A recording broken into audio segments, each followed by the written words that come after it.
At Galactic Central, The Travels of Scout Shannon. Written by Kate MacLeod. Narrated by Tia Ryder. Chapter 1.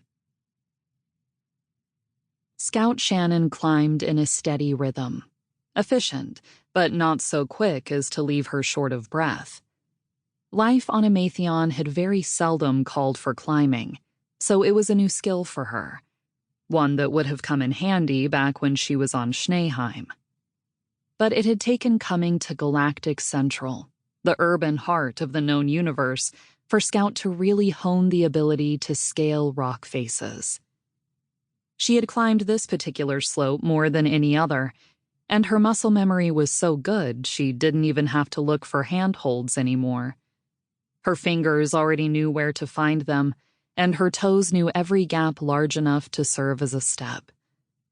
At last, she reached the top, pulled herself up onto the narrow ledge, then flopped down. She pushed the fog-wet hair from her face, drew in a deep breath of the oxygen-rich air that still carried the thick, green smell of the plants that had created it, and looked around.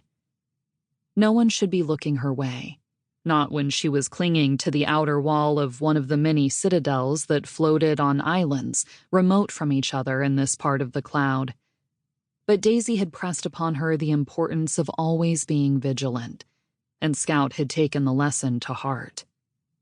She looked carefully from island to island, the reflective lenses of her glasses automatically changing range to bring each up in sharp detail before she turned her attention to the next, an island closer or further away. Some were walled all around, like her current perch, nothing much to see there. Others were built in elegant terraces, level after level of gardens with small buildings dotted among the plant life. One consisted entirely of trees, immense trees with trunks hundreds of meters across. The human structures on that island were hidden among the leafy canopy, just a bridge or walkway visible here and there where the foliage was sparser. She kind of wanted to explore that place someday. Not that she'd ever get the chance. All these islands were the private property of trade dynasties.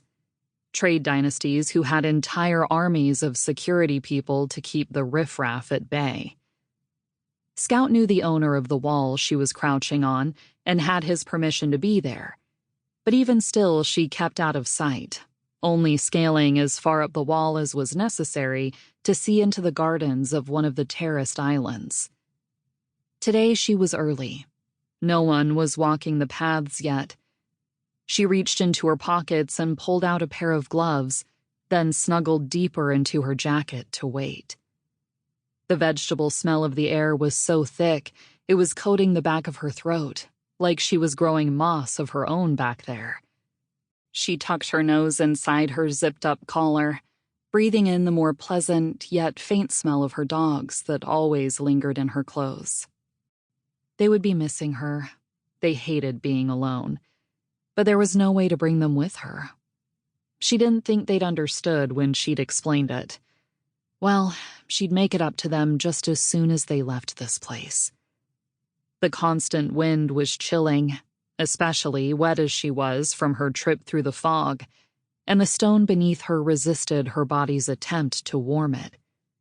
The larger floating islands closer to the center of the cloud contained their own warmer atmosphere, drier and less prone to shearing winds. Scout supposed the homes on these islands had something similar. The people she saw in the garden seemed perfectly comfortable in shirt sleeves, their long hair flowing softly behind them with only the slightest ripples from gentle breezes.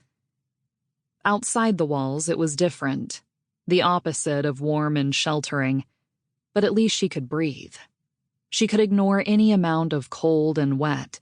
She was even growing used to it and rather liked that first touch of it when she stepped out in the morning, that first lungful that made her shiver but brought her sleepy brain to full awareness. But not having to wear a mask while she was climbing was a bonus she never stopped being grateful for. A flicker of motion caught her eye, and she sat up straighter Sample complete. Ready to continue?